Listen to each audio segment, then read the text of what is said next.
So good evening. My name is Amanda Swain. I am the Executive Director of the UCI Humanities Center, and I want to invite you to this last of the 2021-2022 series, Ideas with Impact, Humanities Research Meets Today's Global Challenges. And in this series, we have had UCI faculty in conversation with practitioners and looking at recent books and talking about the ideas that they are thinking about and how those are having an impact in the world or connecting with current events or other kinds of issues that are out in the world, and showing how the ways that humanities research is relevant today from all different fields and disciplines. And this evening, I'm very excited that you are here with us for Stroke Book, Entanglements of Time, Healthcare, and Queerness, with Jonathan Alexander, who's a professor of English and Gender and Sexuality Studies and Informatics here at UCI. He's both a humanities professor and an informatics professor, as well as Dr. Sunita Puri, who's a palliative medicine physician, and they're going to have I think, a really lovely conversation. So I want to tell you a little bit about each of them, and then they will have the opportunity to talk to each other. So Jonathan will tell you more about his experience that led to Stroke Book, so I'm not going to spend time on that, but I do want to introduce them each a bit more individually. So actually, let me get here to Dr. Puri's bio, which is extensive, and I highly also recommend that you read her book. So Dr. Sunita Puri is the medical director of the Palliative Medicine Service at Keck Hospital and the Norris Cancer Center of the University of Southern California, where she also serves as chair of the Ethics Committee. She is the author of That Good Night, Life in Medicine in the 11th Hour, an acclaimed literary memoir examining her journey to the practice of palliative medicine and her quest to help patients and families redefine what it means to live and die well in the face of serious illness. She's received a number of writing residencies. Her writing is beautiful, as well as being an insight into medicine. This is really a lovely book to read.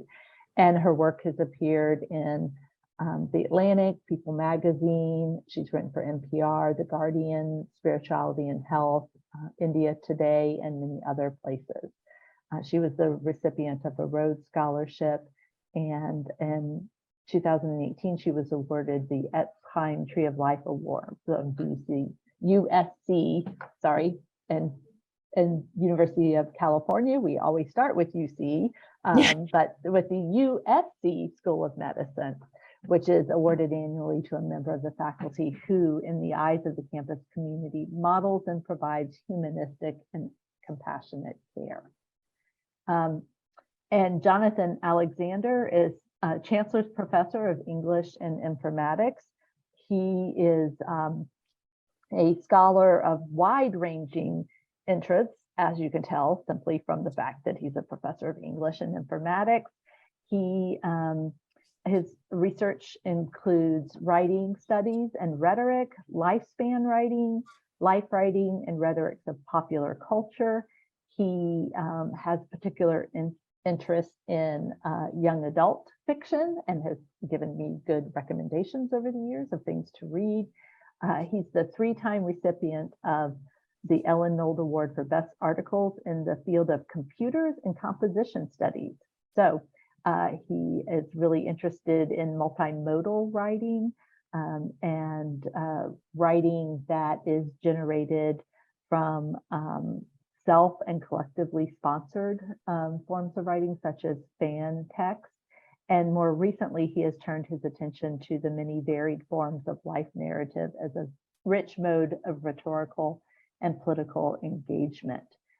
That has included actually writing about his own life as a narrative of great richness to be delved in to, in addition to Stroke book, he's written the Creep trilogy and a forthcoming novel that I am going to have to leave him to tell you about because I'm blanking on it at the moment. And he is the director for the next 3 years of our Humanities Core program, which is the nationally recognized undergraduate humanities curriculum. So I will stop there because people now are going to be thrilled to hear from you because they have realized just what amazing scholars and humanists you are. So take it away. Thank you so much, Amanda. It's great to be here. And thank you, Dr. Puri, for joining me. I really appreciate the chance to interlocute with you about Stroke book. So I'm going to give just a very, very brief description of the book and maybe read a passage or two. We really want to get to the conversation as soon as possible. But Stroke book was not a book that I intended to write. This is a book that very much came out of a life circumstance. I had already started, as Amanda was talking about, my turn towards life writing, towards writing what I call critical memoir. Some people call this auto theory. It's a blending of personal narrative, anecdote, but also with critical reflection and sometimes even critical theoretical reflection on the kinds of lives that we have, the shape or the course of a life, how we can think a life. And I had been doing this kind of work, thinking specifically about growing up queer in the Deep South, especially coming of age during the height of the early AIDS epidemic. And I was thinking a lot about what it meant, not only for me as a queer subject to be growing up in a homophobic culture, but also at a time of intense medical scrutiny, particularly of gay subjects. Stroke book was anomalous, as I said, in this oeuvre of work. It arose specifically out of the experience of a minor stroke. Not something that I expected to happen. In fact, even my physicians were sort of surprised. I didn't bear many of the typical indicators that would lead someone to be a likely suspect or subject of stroke. But I found myself waking up one morning not really being able to see clearly out of my right eye. And after my husband rushed me to the hospital, I thought I had was having a retinal detachment. But it turns out that a small bit of cholesterol had come loose from an artery and lodged in a branch artery of my retina in my right eye. And that resulted in an overnight hospital stay. The doctors very much thought that this might be the beginning of a larger cerebral event. And so they were very concerned that my blood pressure was out of control and that, in fact, I had some other, as of that point, undiagnosed underlying risk factors for stroke. So the incident obviously was fairly traumatic for me. Again, not something I was expecting to happen. I remain partially blind in that eye to this day, and have basically an entire whole new life of medical regimes and medicines and things of that nature to mitigate against further such incidents. As a writer and as a humanist, I inevitably turned to writing as a way to think through what was going on. And I began just keeping a regular diary of the kinds of things that were happening to me and that I was experiencing. And I very much wanted this to be a sort of phenomenology of illness. I wanted to kind of talk through with myself on a daily basis the experience of not only encountering this incident and its aftermath, but then also thinking through, not just phenomenologically, but genealogically, how could I understand what had happened? How could I understand what were the maybe life courses, the unexamined choices that I had made, various life pressures, even sociopolitical or cultural pressures, perhaps, that had positioned me to experience this particular kind of incident. And it was very easy for me in time to begin seeing how a lifetime of dealing with an anxiety disorder brought on through intensive experiences of homophobia early in life probably did create some of the circumstances that, for me at least, in my own completely non-medical diagnosis, was able to at least genealogically suggest this is probably part of the backstory, the background of what happened to me. So with that, and there's a lot to talk about there, and I'm really eager to hear Dr. Puri to get her sense of this work and to talk with her about this. I want to read just maybe one or two passages from Stroke Book, which was published last fall by Fordham University Press. And so I'll begin with this. It's a little bit later in the book. I asked my doctor for Xanax. I'd had it before, doled out by a psychiatrist to help with anxiety, but I hadn't had it for a couple of years. I thought it might help with my periodic feelings of being overwhelmed. I wanted something to help me sleep. She really didn't want to give me any, and the pharmacy attached to my doctor's office made me sign forms as though I were asking for heroin. It's just fucking Xanax, I thought. I know you don't want me to pop them like candy, but help me out here. Fucking help me out. I wake up in the middle of the night, every night, wondering if I'm going to lose the rest of my vision. I don't want to wake up and have that be the first thing on my mind. Every night. I'd rather sleep through that. Please. Please. She gives me 20 pills. I don't take any right away. Not at first. I will. But later. Just 4 days after the incident, in an effort to get back to normal, I'm back at work talking to a large room of parents whose kids are about to start college. I'm to give them words of wisdom to ease their fears of separation. Your kids are in good hands. We've got this. They've got this. They are ready. Even if you aren't, you'll be fine. I offer my platitudes, which seem particularly moving to me this time. I'm on point. I'm sharp. I'm warm and welcoming, reassuring. I've got this. Applause. And then I go to step off the stage, approaching a set of short steps, and realize that I don't know how to get down. I can't see out of the periphery of my good eye. I'm so used to looking straight ahead when I walk that I realize I can't see the stairs unless I look directly at them. I don't think anyone sees me falter or hesitate. It's important to me in that moment that they don't see me hesitate. I make my way down the stairs and wonder, what next? All right, I'll stop there because I'm just so eager to actually get to the conversation. Thank you so much for indulging me and reading a little bit. So. Well, I'm so glad that we started off hearing what you've put on the page, but in your voice, having lived these moments, because it's very different to read it on the page than to hear you enunciate, go back to the memory, and then be with us present on the page. So it's a real honor to be in conversation with you, Professor Alexander. And I just want to apologize to everybody that I have a very talkative German Shepherd, and sometimes you'll hear him in the background. Maybe he wants to contribute to the conversation. So I just want to let you know that in advance. There's very little I can do to shut him up. But he means well.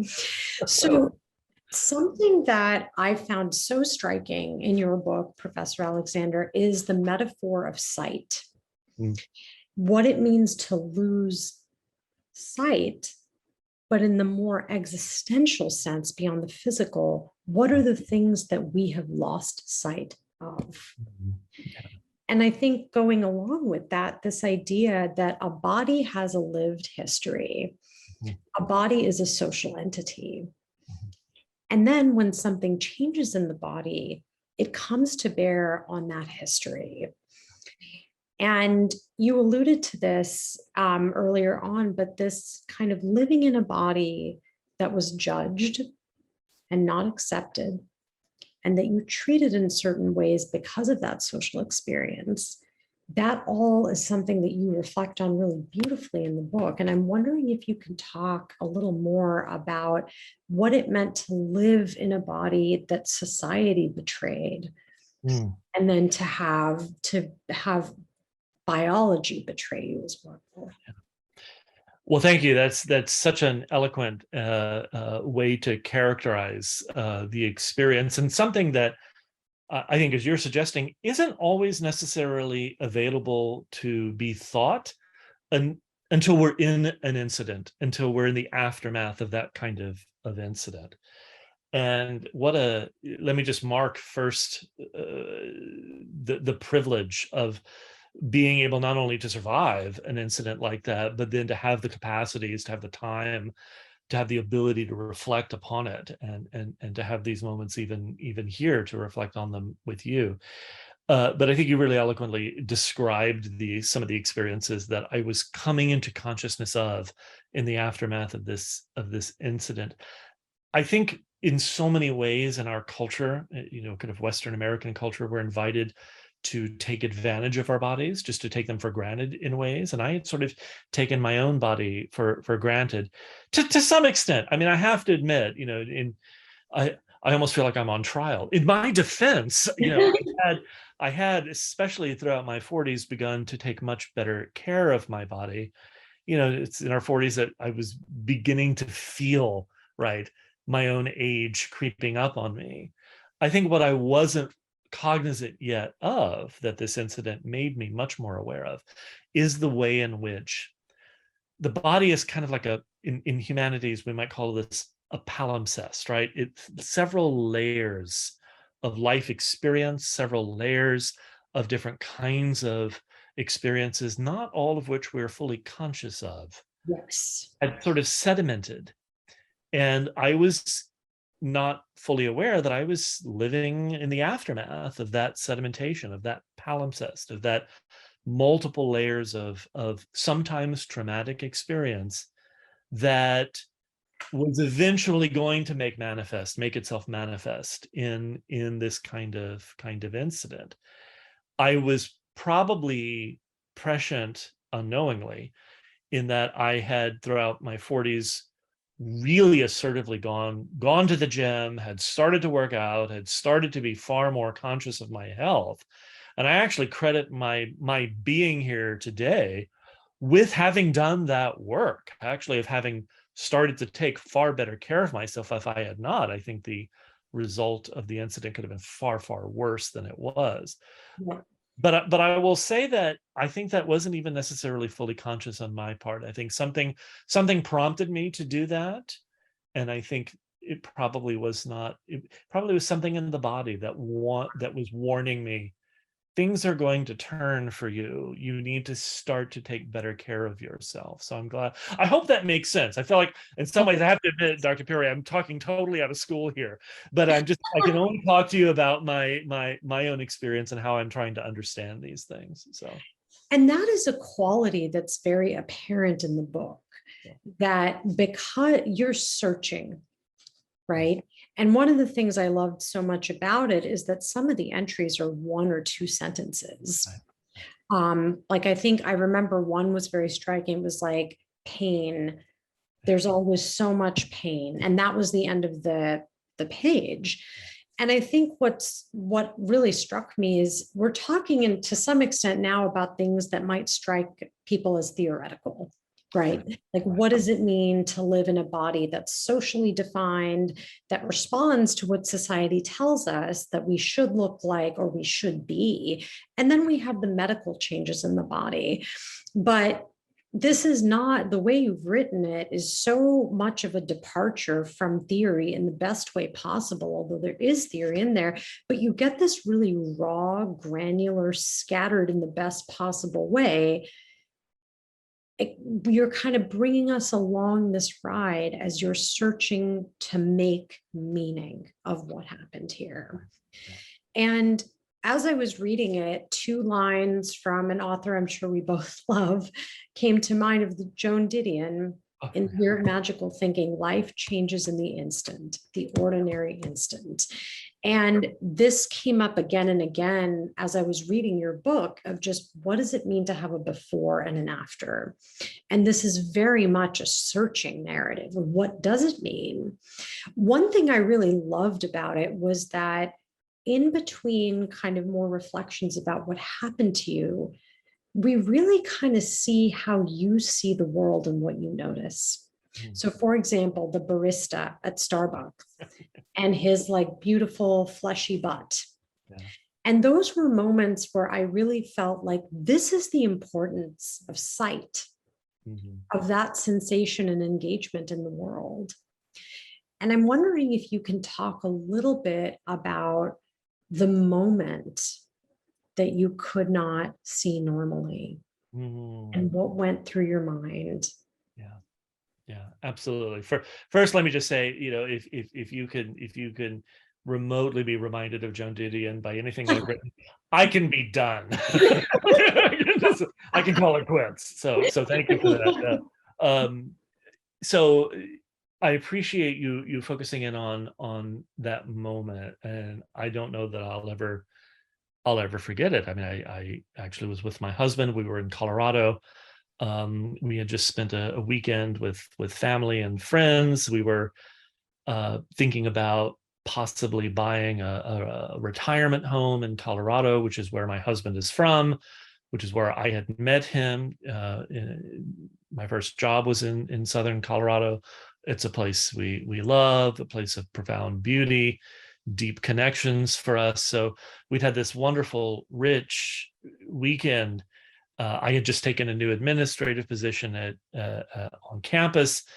I mean, we really felt like we were in some ways in the prime of our lives. And I woke up that morning on the day we were to return to California, and I couldn't see out of. And I knew as soon as I opened my eyes, it was like shaking my head and trying to clear my vision. I thought maybe this is just, I'm tired. This is just sleep, and I just couldn't see. The whole portion of that field of vision was grayed out, and I knew it was wrong. I knew something was really, really wrong. And in those moments, it's very difficult. And in days after, I mean, in the year after, it was so impossible to escape the sense of this will only get worse. And so even when a doctor said, even when an ophthalmologist and a neurologist said, well, you could have another incident, but that particular thing is not likely to get worse. It's not likely to go, it's just not physiologically going to get worse. You could have something else happen, but that particular, it's just no one could tell me that this wasn't the beginning of sort of the curtains being drawn, right? Yeah. And that I had, I mean, it sounds so fatuous in some ways. I had taken my sight for vision. I mean, what sighted person in some ways doesn't take sight for vision? It's just such a normative part of our phenomenological experience on a day-to-day basis, until something like this happens. And then all I can think of is that increasingly I will not be able to see. So there's grappling with that. But I also want to say that kind of thinking, as I describe it, as I articulate it, to me seems very familiar. Yep. There's a kind of neurosis and a kind of paranoia that's very familiar to me. And this expectation, we call it psychologically catastrophic thinking, right? That rationally I understand physiologically why that particular loss of vision is not likely to get worse in itself. And yet my capacity for catastrophic thinking is always going to overtake it. And so that's what I was interested in figuring out. It's like, all right, I know where that catastrophic thinking comes from. I had grown up in a homophobic culture in which, I've seen death threats against me, naming me, scribbled on bathroom walls, right? I have heard numerous instances of, people calling me out as fag, faggot, queer. I've had numerous kinds of bullying moments in my, past. Not to mention the fact that we live in a culture which is ongoingly very ambivalent about Yep. the validity and the even the desirability of having queer and trans people around. So it just, in my mind, it made total sense to bring all of that together, that I couldn't not think of my own catastrophic response to vision loss within that larger context of how I have never not lived in a world in which I have been invited to think of myself as a subject deserving to be made invisible. And that, I think, is so powerful, what you just said. Wanting to be seen and accepted, having that sight has two edges, right? Right. That you can be seen, and you can be seen through a lens of extreme bias, right, that renders you invisible. That's right. Yeah. And so the metaphor here of having a small stroke that affects your vision is especially that those two strands of your book are so phenomenally done in such clear prose that at times it kind of took my breath away, to be honest. Yeah. Your book is also circling around something that I think we don't, as a society, think about until we have to, which is the idea of temporality. Yeah. This idea that everything we have is ultimately impermanent, because every single thing in life, our bodies, our relationships, even the weather outside, it is all subject to change. Yeah.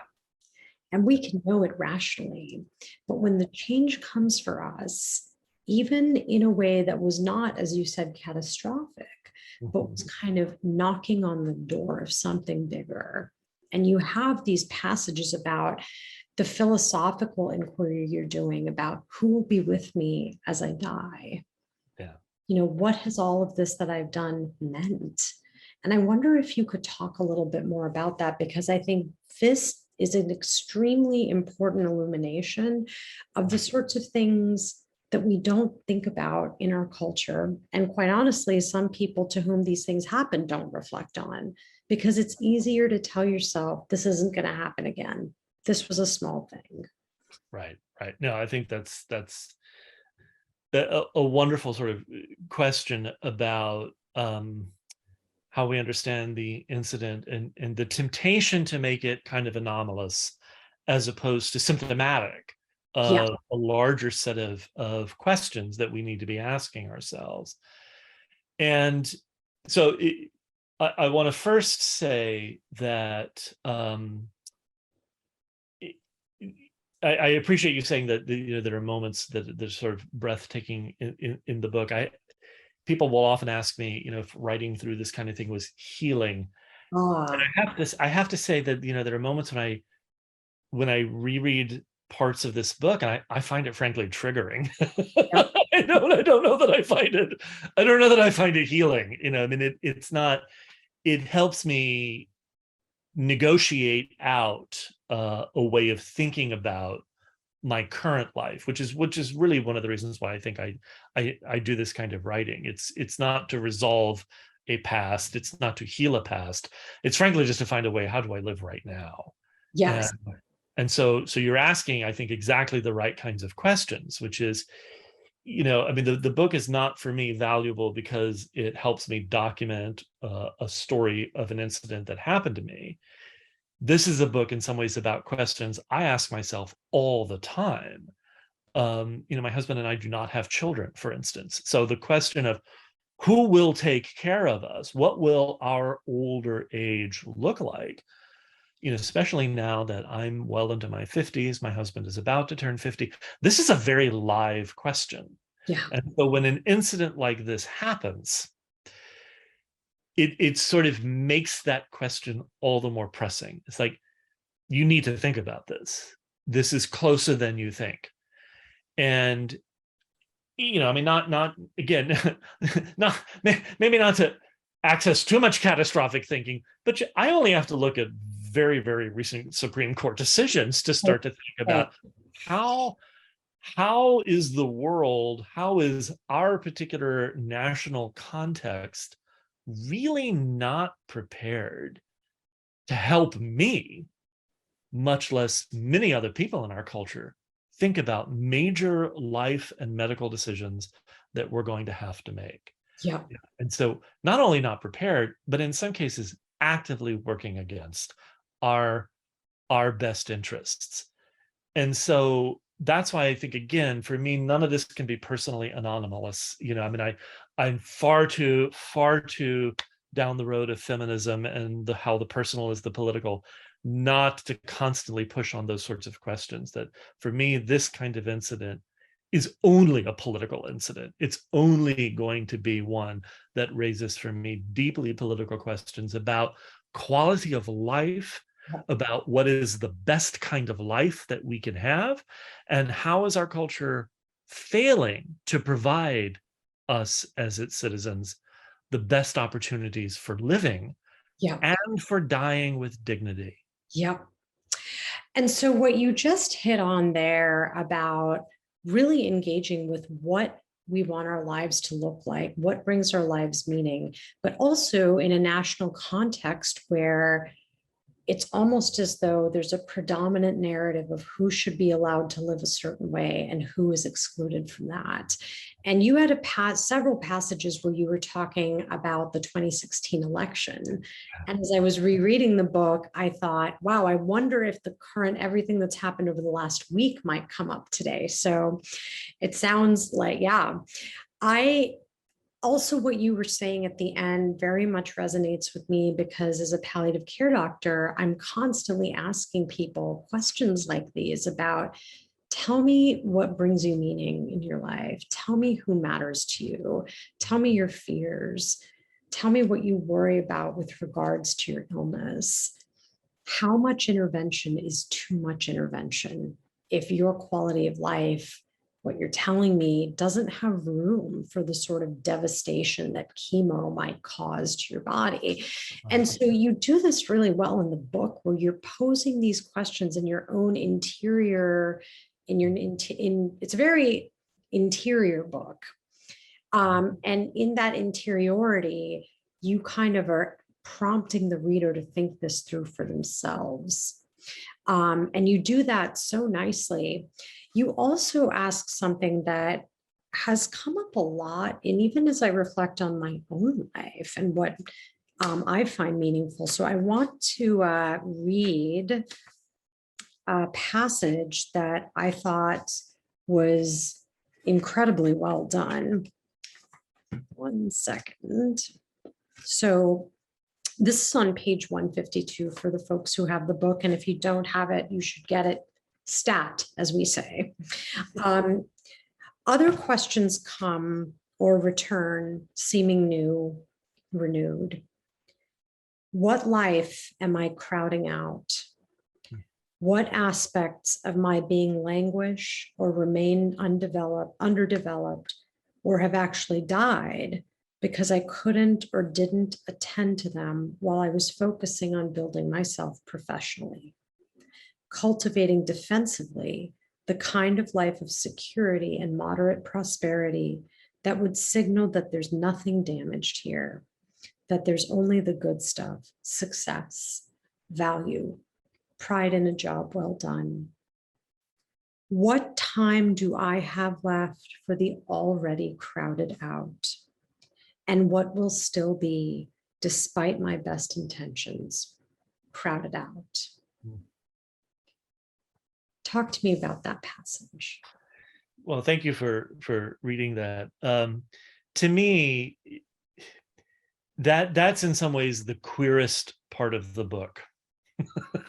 And I mean that, I mean, you alluded before, there's an early scene which kind of gets repeated about me checking out a barista's rear. And one is going to think, well, those are the queer parts in some ways. And sure, those are important, and I want to talk about them as kind of moments in which it seems to me that the world is inviting me to experience the possibility of pleasure, even in just seeing something in whatever I can see that's still there. And those things are important. But what you just read, that idea of taking account of what have we crowded out of our lives because we were too busy doing the things we've been told to do. We've been too busy doing the things we were told that are important, pursuing the kinds of things professionally or personally that are supposed to be markers of value, markers of accomplishment and success in our culture. And so for me, the queerest thing I can do is say, okay, yeah, but what about everything else? Yep. What about all of those other things that don't necessarily look like success, but are frankly about joy, that are Yeah. about pleasure, that are about living and connecting and being with people. They don't get you anywhere. It's not about instrumentalizing the people around you. This is about loving and appreciating and taking joy in community with the people around you, with the world around you, looking at our world as not just a set of resources, but Yeah. as a set of possible pleasures. Our culture is not invested in those things. Our Supreme Court today, this week, has made it more difficult for us to preserve a world of beauty, Yep. has made it far more likely that commerce, capitalism, and industry will instrumentalize our world as a set of resources for profiteering. That seems to me criminal. That is the face of evil in our world today. Yeah. For me, queerness is about saying we have to move away from those notions of success, those notions of accumulation and profiteering, and we have to enjoy the things, we have to appreciate the things that everyone has told us are not worthy, are not worthwhile. Like spending time with the people that you love, even if it gets you nothing but the pleasure of their company. Yep. That seems to me health. That seems to me wellness. And so the passage you read about wondering, what have I already crowded out because I've ignorantly and stupidly ingested our country's, our culture's toxicity, our toxic way of life? What have I crowded out? I am desperate to get that crowded out stuff back. Yeah. And that to me seems, if anything, the incident made me realize that's what I'm going to spend the rest of my life trying to do. Yeah.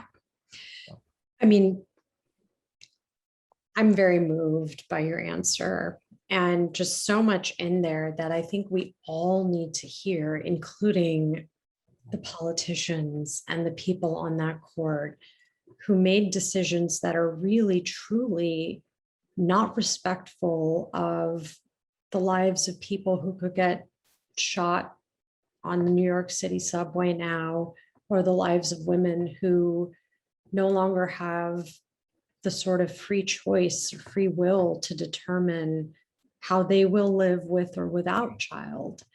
Yeah. And certainly the kind of permission now to do whatever you want to the environment in the name of wealth accumulation.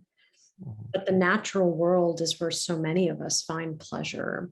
And so many writers and thinkers and artists and entire cultures and civilization found themselves mirrored or found life lessons in the turning of the seasons, the changing of the moon, all of those sorts of things. And I think this concept of pleasure won't get me anywhere is something that I have also struggled a tremendous amount with. And I think, especially in Southern California, where there's this culture of push yourself until you make it, be somebody. What does it mean to be somebody if we're not in relation with other people? Yeah. And that's kind of where the social body lives. That's where we are seen. And our culture does not give us permission to see ourselves or to see what is beyond the script that it's written for us. So this passage was very, very key to me. And I hope everyone in the audience really kind of take stock of that passage and your answer as well. On the next page, there's this too: I am kinder to old people, gentler. I talk to them. I didn't realize I was already one of them. And so here again, you're talking about how you're changing, but you're injecting into the text what you're realizing, and you're really bringing us along for the ride as revelations kind of bubble up in you. You also have a really beautiful concept in here that's very, I think, probably on the exact next page, where you talk about stories are time. And I'm wondering if you could talk more about that. And I'm sorry, No, that's all right. Talk more about that. it's the inclusion of our animal companions. I love it. I absolutely love it. Thank you for that. It's time. Stories are time. I professionally have spent most of my career thinking about how people write, how people learn to write, what they do with writing, how they understand writing as a very complex human activity within their lives. And so it's hard not also, when you do that work, to think about the fundamental ways in which telling stories is so central to who it is that we are, and the kind of story that we tell about our lives it says so much about what we value, what we imagine ourselves to be, how we imagine our relationship with the world, with the planet, with each other. And that I worry that we don't spend enough time with each other thinking about the kinds of stories that we're telling and the kinds of stories we want to tell, we wish we could tell. It seems to me that one of the most important things we can do right now is to pay attention not only to the stories that we tell, but to the stories that we want to tell, and how we need to re-educate our own desires within the world. Picking up on what we were just talking about in the previous set of comments, I think many of us have just accepted a set of desires about how things should be, right? Desires about accumulation, desires about success, and that we're not really going to be able to make much progress if we don't start to tell a different story about what we desire. Yeah. About the kinds of things that are worth desiring and worth pursuing. That there really can't be significant progress. Technology won't save us unless we tell the right story about technology, unless we tell the story about using our technologies to desire a better world than the one that we have right now. And I think that, if anything, is probably one of the things that the humanities can offer the sciences and technology. And I am so grateful to have met so many people who work in the sciences and technology and in medicine, such as yourself, who have such a vested interest and a profound interest in your work in particular. It seems to me exemplary of the kind of centering of stories, the centering of human personal stories that's so important, because if we're not paying attention to those stories, then we can't really work with each other about how to desire differently, how to begin to desire differently. That's everything about that story, that brief passage about paying attention to older people, right? That's me recognizing my desires are being re-educated. Yeah. They're shifting. I'm allowing myself to experience what I've gone through, and I'm allowing it to shift my desires, to shift my being in the world, so that I can connect better. I can be in more ethical and in richer relation with other people.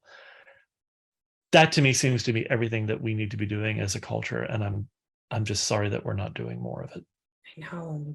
What a beautiful, eloquent answer. I mean, I think that part of why this conversation has been so great is you are presenting yourself to us as a writer and an academic, but very much as a human. And I think part of what it means to say stories are time is that our lives are our humanity. Mhm. And that humanity that we choose to see in ourselves and in each other, that's what makes our world rich. Yeah, that's right. And it's really choosing to see that interconnectedness rather than each of us kind of being an entity moving towards accumulation. Mhm, mhm. That this is a book that will, I think everybody who reads it will pause and take stock, but they will also take stock of how they may have participated in invisibility Yeah, yeah. and making others backed into a corner when we should all be on center stage together. Yeah. No, that's absolutely right. We live in a culture in which we are all complicit to some extent. But Yeah. I don't want to. I've stopped thinking about that as just a source of guilt, and I think we need to think of it as the beginning of an ethics, right? That it is that recognizing our complicity in this toxic world is the beginning of a kind of ethics that calls us to be responsible for each other. Yeah. In ways that we haven't been practicing. So should we be responsible to our audience? We might have a couple. Yes, and actually, I think Amanda has some questions for us, and then there's several comments in the chat, including what a great talk you gave, Professor Alexander. Oh, not a talk, a conversation.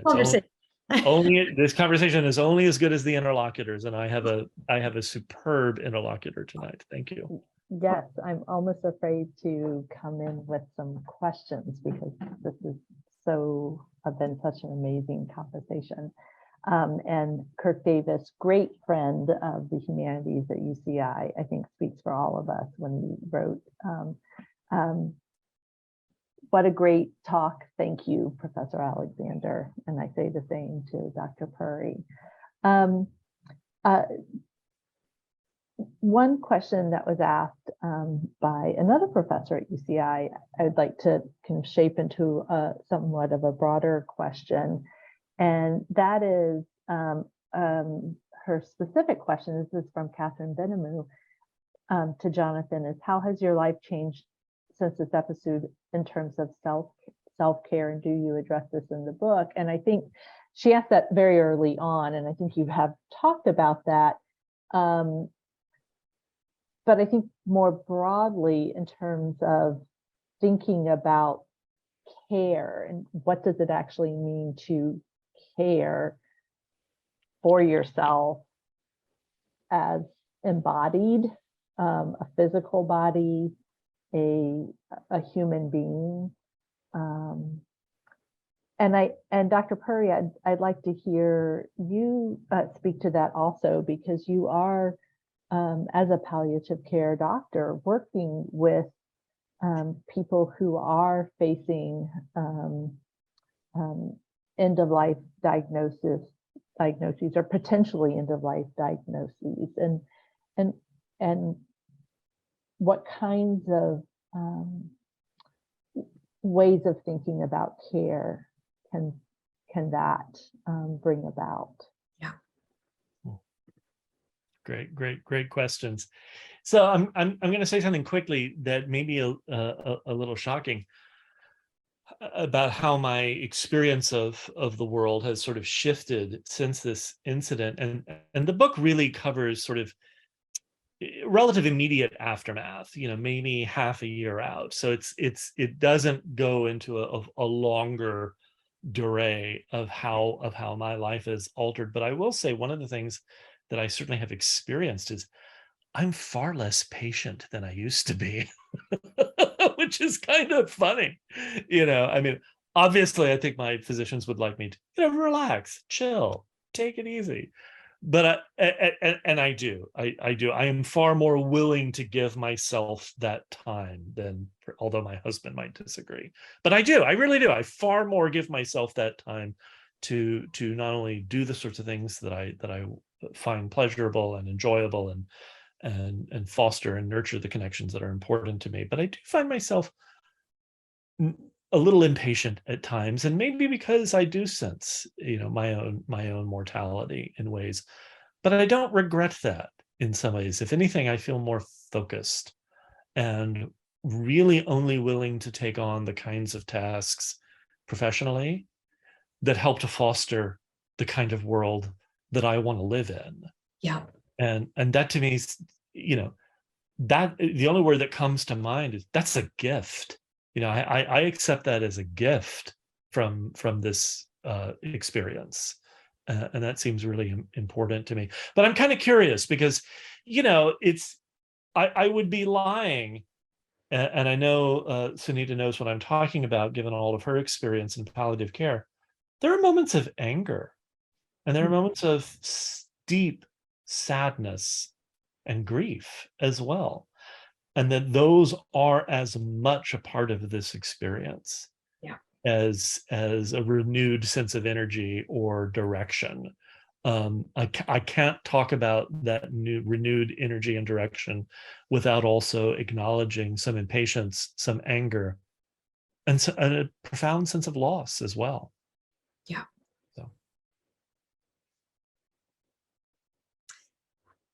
So Amanda, I think your question was about about self-care, right?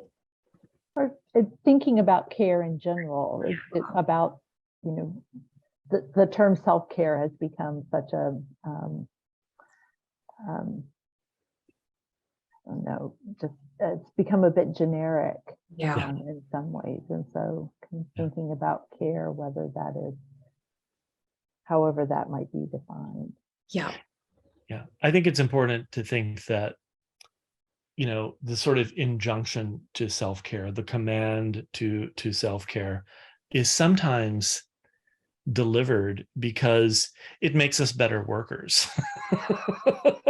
That we're going to, I think, Amanda, we have a fairly humane employer. I think our campus is fairly humane, but it's hard at times not to understand the sort of invitation to self-care. It's like, well, this will actually make you, this will improve your productivity as an employee. And I get that, but I think part of what Sunita and I have been talking about, I don't want to speak for her, but part of what's certainly important to me is the notion of self-care that's far beyond just making sure that my employment is secure here. And I'm saying that as somebody with a very, very privileged position and with a great deal of grief that more people in our world can't experience the ability to think about self-care over and beyond just securing your employment. What a messed up world we live in which self-care really is the mandate by an employer to make sure that you're still on the job. Yeah. I think when I hear, sorry, go ahead. No, go ahead. No. I think, Amanda, when I hear the idea of self-care, care in general, I think that so much, to kind of go back to some of the themes of the conversation, I think the times that I've felt most cared for is when I feel truly seen. Mm-hmm. And when somebody takes the time to sit and to listen and to offer to help if that's something that's needed. And I think that we live in a society where the concept of care as time spent, that it can really be that simple, is something that has we've lost that. I think when I've gone through hard times or seen my patients go through really tough stuff, the immediate knee-jerk reaction is to ask someone, well, are you talking to someone? Are you in therapy? When really one of the most healing acts of caring for someone is actually choosing to sit with that which you may not be able to solve, or that which makes you uncomfortable. And I think kind of that's what I try to do in palliative care, is to kind of know that sometimes what it means to care for someone is to tell them that they're not crazy for feeling angry at their spouse because he didn't pick up yakisoba noodles for her.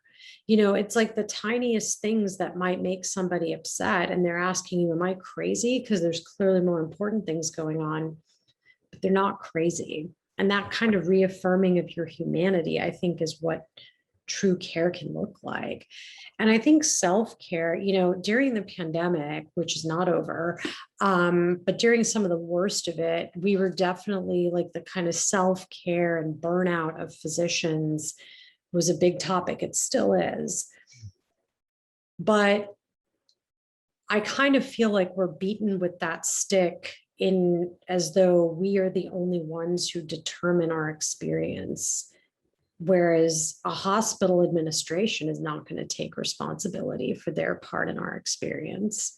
They'll send us links to online yoga, or say there's a food truck extravaganza, or here's a $5 coupon to go to the Habit.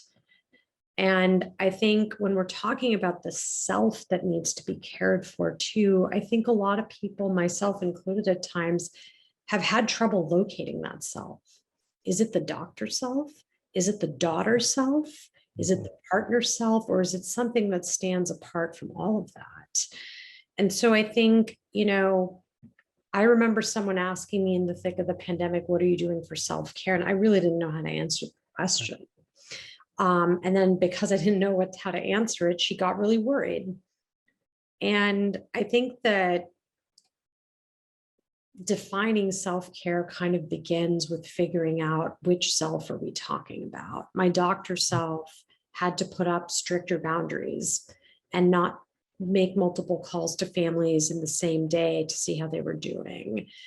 I had to set a boundary. For me as the person, I had to make sure that I almost had to mother myself of going to bed at the same time, getting up and making sure I did my exercise, walked my dog, spent time with my people.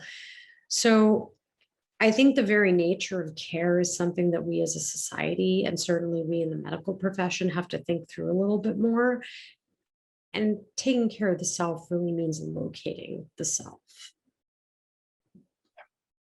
Yeah, definitely. Sorry, I was trying to unmute myself and touched the wrong thing, and you disappeared for a moment. I love it. Which self are you unmuting? I know. Yeah, exactly. I was like, all my selves disappeared in that moment. So just I love it. so yeah, I actually had as I was finishing up my PhD in 2014 in the humanities and history, I had the very interesting experience of working for 6 months through the University of Washington temp services with the palliative care team at the University of Washington Medical Center. And it was still a fairly new program. And actually they were going through their certification. That was one of the things I was working with. And I had never heard about palliative care. And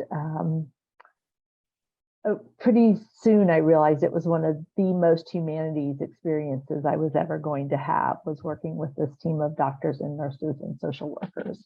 And it was very profound. And everyone I knew started telling me to stop talking to them about death, and to really think about how they wanted their end of life to be. And I said, but you really need to think about this.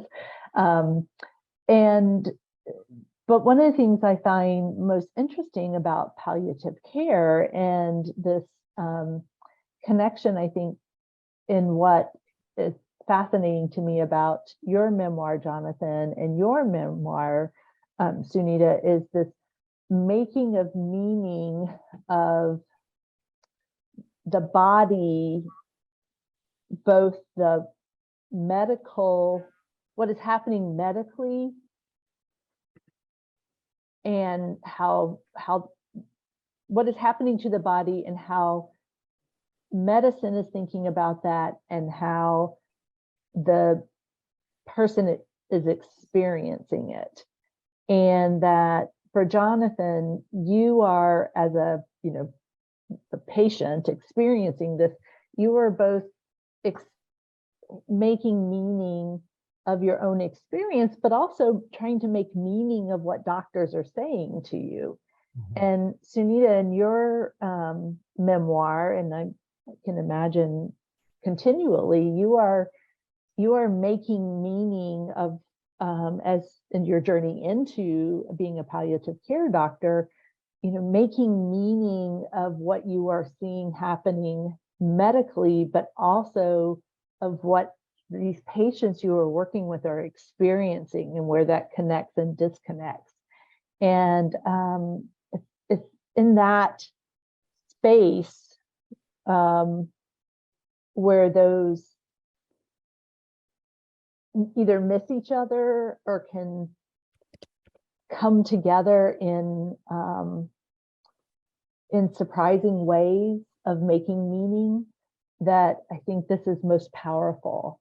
And you've already talked about that, but I was wondering, just as memoirists and thinking about that, both this making meaning of the medical and the experiential, and how that those two actually come together. If you could speak to that.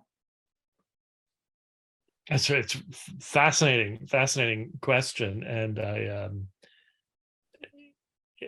I would say that as somebody who has just turned to writing for decades now, just sort of, I think of the turn to writing is it making meaning? I mean, there certainly is part of it is trying to understand, but it's almost like a reflex in some ways. It's like I can't not do it, can't not go to it as a way to try to make connections, as a way to try to and again, I'm hesitating to say figure it out, figure out the situation. And there's something even more basic about just trying to survive the moment in some ways. And then how does one move on from that moment? But Sunita, I would love to hear from you about how, because you must encounter all the time that gap that Amanda's talking about, that moment when your understanding of what is happening is not shared with the people that you're caring for. Yep. Yeah. And I think, Amanda, to answer both of your questions, I think that I am in palliative care because I was always a writer first. Mm. And I'm looking for the stories that people are telling themselves about their condition, and for the stories that other doctors are telling patients about their condition, and trying to find a place for those two stories to meet. And that's really what I think I do a lot in family meetings. And so when I'm writing, I'm kind of, and I hate to reference, no, I don't hate to reference. I'm going to reference Didion again here in two quotes. One is, we tell ourselves stories in order to live. We look for the sermon and the suicide. And then the sentence goes on. I don't remember all of the rest of it, but that I'm really, and she also says that when she writes an essay called Why I Write, she mentions that I write because I am trying to figure something out, or there's a question that I need to answer. And so I kind of look to my writing to do that. But I also think sometimes there's this profound, almost like lack of meaning that can happen sometimes, and being willing to kind of go there too. Like, I've had colleagues who will say things to patients like, your cancer is treatable, which to the patient, they hear that and they think that means curable. Right. And I don't always have the authority to challenge the colleague, but I'll have to find a way later to help the patient understand what this actually means.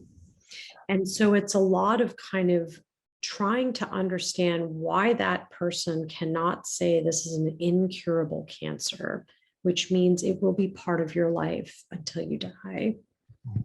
But I will help you in X, Y, and Z ways. And how do you want to be helped? And I think that part of what I try to work out on the page is not only that, but also, can I find a way of trying to understand why that person cannot be straightforward, or why the patient cannot hear what is being plainly said when it's being plainly said. I have colleagues who think it's really sexy to be a writer, and I'm like, no, it's an affliction. It's not. It's like not. Should be in the DSM. It is a sort of, I think of it as an erotic tick. Yeah. It's like I can't help it at this particular point. But I really appreciate how you describe it, because as I'm, again, not wanting to put words in your mouth, but as you're describing this, I think of it as writing offers few answers, or I've learned to mistrust the writing when it offers answers. Yes. I like the writing that offers better questions. Yes. About the mystery. And that seems to me a better way to think about at least the kind of writing that is interesting to me and that animates me. And I don't think you can go wrong. I mean, my only variation on Didion was you're finding a way to live. You find a way to survive. That's what the writing allows us to do. And there's not an answer to survival. There are just better and more interesting questions, and questions we take with us that keep us going. So those are the questions I'm looking for. Yeah. And I think what's so powerful in your memoir, Jonathan, is the reality that this making meaning is not finding answers, is not figuring things out, is not a trope, is not a happily ever after. Yeah. And yet it's very clear from what you were talking, that and that it's not lessons like everything happens for a reason. It's not that kind of making of meaning. Yeah. And yet, as you talked about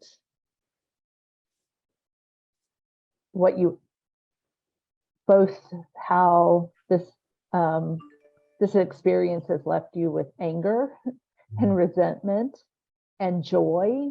Mm-hmm. There is meaning, I think, in that, in a way that is not the sort of American, gold, or I guess that's an Irish gold at the end of the rainbow, but you know what I mean. But that you're giving us perhaps a queer version of making meaning. Well, Amanda, I would put it this way, and I wonder if Sunita would agree. Sometimes you need just enough meaning to get you through the day, but you also want the recognition that tomorrow's I might be in a whole new game. Yeah. And sometimes there is no meaning. Sometimes there is no meaning. Yeah. And that's where it is. So I might have enough just to get me to bed tonight, and then tomorrow I'm going to need that Xanax. Yeah. And the one takeaway is, for me, if you see a cute guy's ass, check it out. Don't be creepy about it, but Yeah. Well, that's kind of goes back to just like noticing the world around you as an act of pleasure. Yeah. And being willing to say, okay, like, even if it's not sight, if it's taste. The other day I had a latte that tastes so exceptional that I actually told myself, sit on the bench here and just enjoy it. Yeah, Turn off your phone. that's and right. just That's enjoy right. Yeah. it, you know, and our society is the opposite of pleasure. And so look at the cute guy, drink the lust, savor it. I think savoring is something that we don't do well too. That's right. Yeah. And part of, I think, what it means to make meaning of a life is to make meaning of what it means to be embodied and to enjoy that. That's right. We have so lost touch with that, and it's a very particular Western affliction, you know, that we've really lost touch of that embodiedness. Yep. And in the process, we've thrown out a whole ethical way of relating to ourselves and to each other and to the entire planet. And our politics is bearing out the consequence of those blind spots. So Absolutely. thank you so much, Sunita. What a real pleasure to chat with you. I am honored by your reading of the book and your amazing questions, and I'm very, very grateful. Well, it was very easy to do this because your book was great. Oh, well. So I really enjoyed this. Thank you, Amanda, for inviting me to be a part of this. And, you know, I hope that this conversation will inspire everybody who listens to it to get your book. And likewise. Well, it has been a privilege to have both of you together in conversation, and this video will be posted on the Humane Center YouTube channel, and I know that it's a conversation that many people will be able to listen to and find great pleasure in continuing on after this evening. So thank you again for being here with us. I really appreciate it. And yes, everyone, read the books, both books. Read both Rose books. book and Into That Good Night. So, and good evening. Thank you. Good night. Good night.